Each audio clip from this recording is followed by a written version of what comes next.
Et salut les bouquetins et les bouquetines, c'est Marie, j'espère que vous allez bien. Aujourd'hui, je suis très contente de vous retrouver, non pas pour vous parler de livres, mais pour vous parler de séries que j'ai vues récemment sur Netflix. Cette vidéo n'est pas sponsorisée, vous vous en doutez, mais je vous le dis quand même. J'en profite d'ailleurs pour vous dire que si vous aimez le contenu de façon générale, n'hésitez pas à liker, vous abonner, à mettre un commentaire, et vous pouvez me suivre tout au long de la semaine sur mes autres réseaux sociaux. Je vais vous parler de Working Moms, Drôle, Grace et Frankie et Heartstopper. Et je vais vous en parler par ordre croissant de mes préférences, c'est-à-dire de celles que j'ai aimées jusqu'à celles que j'ai adoré. Working Moms. C'est une série canadienne, pour l'instant il y a 6 saisons, la première a été diffusée en 2017 et la dernière en 2022, donc c'est relativement récent. I am running just a little bit late. Should I just go home? No.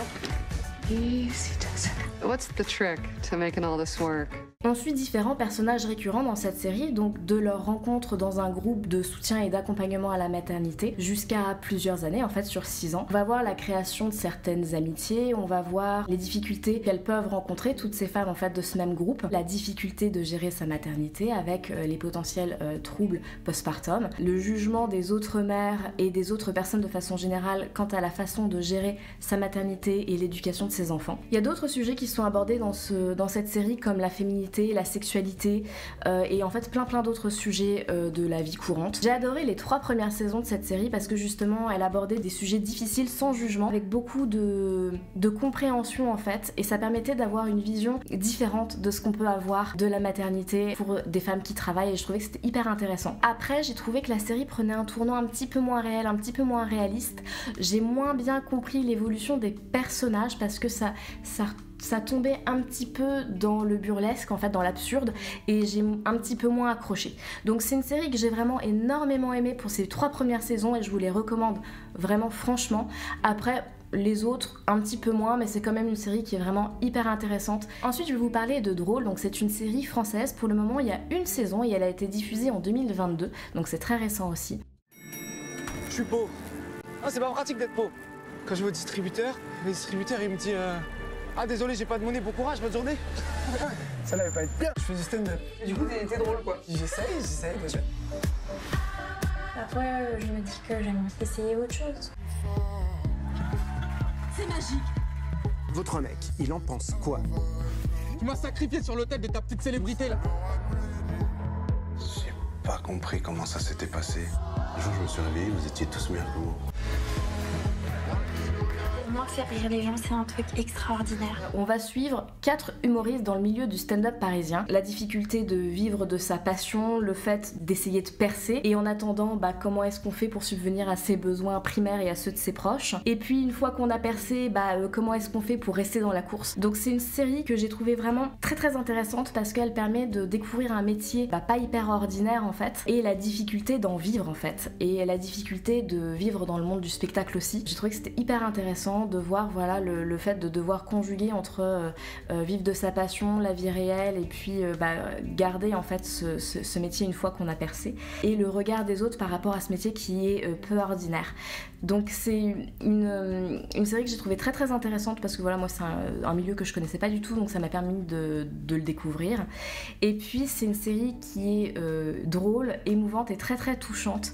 Et voilà, je veux pas trop vous en dire pour pas trop vous spoiler, mais c'est une série voilà, qui peut vous permettre de découvrir le monde du spectacle et le monde du stand-up particulièrement, avec tout ce que ça peut engendrer pour la vie de ces artistes-là. Ensuite, ma deuxième préférée, comme c'est par ordre croissant, Grace et Frankie. Grace et Frankie, c'est une série américaine. Il y a 7 saisons pour le moment. La première a été diffusée en 2015 et la dernière a été diffusée en 2022.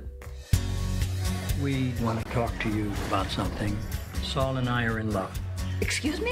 You're gay. We want to get married. Oh, married? Because we can do that now. I know. I hosted that On fundraiser. suit Grace qui est une femme d'affaires à la retraite et Frankie qui est une artiste hippie un petit peu déconnectée de la réalité. Ces 2 femmes, elles n'ont rien en commun, mis à part le fait que leurs maris à chacune sont associés dans un cabinet d'avocats qui dirigent en fait. Un soir, pendant un double date, les 2 hommes vont annoncer à leur femme qu'ils s'aiment tous les deux et qu'ils veulent se marier et que pour ça du coup ils les quittent. Donc ces deux femmes qui ont à peu près 70 ans vont se retrouver seules et vont devoir apprendre à vivre ensemble. Cette série elle aborde des sujets difficiles comme le fait de se retrouver célibataire à un âge avancé. Elle aborde aussi le fait de devoir vivre caché en fait, de devoir se mentir à soi-même et de mentir aux autres, le fait de faire son coming out et puis la sexualité de façon générale et à tout âge. Cette série je l'ai trouvée vraiment bien et je l'adore parce qu'elle aborde des sujets qui sont importants, qui font vraiment partie de la vie avec humour, sensibilité et sans parti pris. Et j'ai trouvé que c'était hyper intéressant en fait d'avoir et de pouvoir comprendre et de se mettre à la place de ce couple d'hommes qui se sont aimés pendant des années en cachette et qui ont trompé leur femme et de ces deux femmes qui se retrouvent célibataires à 70 ans et du coup j'ai trouvé que c'était une série en fait très touchante en fait et elle aborde voilà ces sujets avec justesse. J'ai trouvé que les acteurs ont un jeu d'acteurs, merci Marie, absolument incroyable. Je trouve qu'ils jouent extrêmement bien. C'est une série qui est toujours amusante, surprenante, haletante. Alors je sais, c'est le cas de mon mari qui trouve que ça s'est un petit peu essoufflé avec le temps. Moi je trouve vraiment pas du tout. Je trouve que c'est toujours aussi original. Je l'aime toujours autant cette série. C'est une série moi que j'ai adorée, que j'ai regardée plusieurs fois et je pense la re-regarder encore parce que vraiment je la trouve drôle, touchante et j'adore Grace et j'adore Frankie. Et enfin, la série que j'ai préférée, la des 4 que je vous présente, même si Grace et Frankie, j'adore, hein, vous l'avez compris. Heartstopper, c'est une série britannique qui est basée sur les romans graphiques d'Alice Oseman, que je n'ai pas lu, mais qui sont clairement dans ma wishlist. Pour l'instant, il y a une saison, mais j'ai vu que Netflix aurait confirmé le fait qu'il y aurait une 2e et une 3e saison, et j'en suis vraiment très contente. Well, if it isn't Charlie Spring, Happy New Year. You're over there, next to Nicholas Nelson. Nick Nelson. He is the star player on the rugby team. We are a trio of borderline outcasts. He's different. Hey.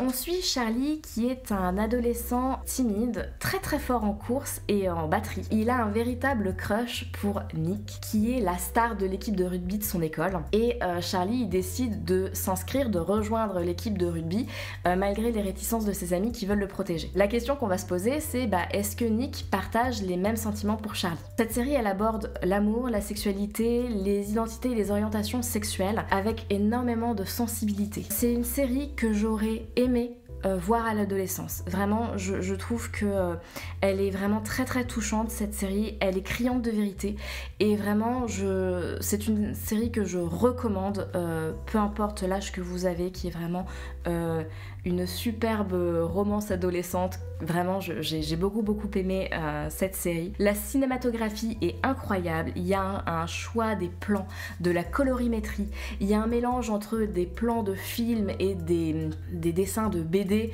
qui font sûrement référence au fait que ce soit basé sur des romans graphiques. Je vais absolument lire les romans graphiques de Alice Oseman. Je sais qu'ils sont un petit peu durs à trouver parce que tout le monde s'est un peu jeté dessus à la sortie de la série, mais il faut que je les trouve parce que vraiment j'ai hâte de les lire. J'espère que cette vidéo vous a plu, si c'est le cas n'hésitez pas à la liker, à vous abonner, à mettre un commentaire. Mettez un commentaire si jamais c'est des séries que vous avez vues, donnez-moi votre avis, je suis curieuse. Si ça vous a donné envie, écoutez, dites-le moi, ça fait plaisir. Et si jamais vous avez des séries à me conseiller, mettez aussi en commentaire, je suis preneuse. En attendant, je vous dis à très vite pour une prochaine vidéo et d'ici là, portez-vous bien, bisous.